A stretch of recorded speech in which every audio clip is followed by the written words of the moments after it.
Hey everyone! Today I'm going to show you a super simple way to create a QR code for your Facebook page. And the best part is, it's completely free.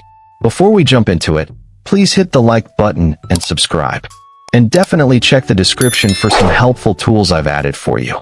To get started creating a QR code for your Facebook page, the very first thing you need to do is open the QR code generator link I have added down in the description box.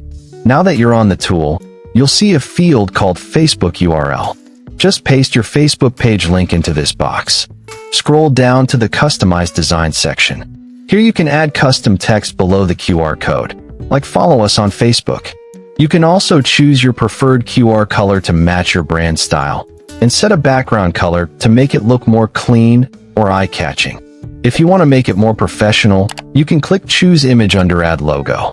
Then upload the Facebook logo or your own profile picture.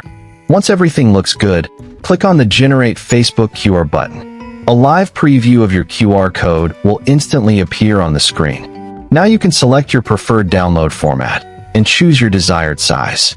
Finally, just click on the Download QR button and your QR code will be saved directly to your device, ready to use anywhere online or offline.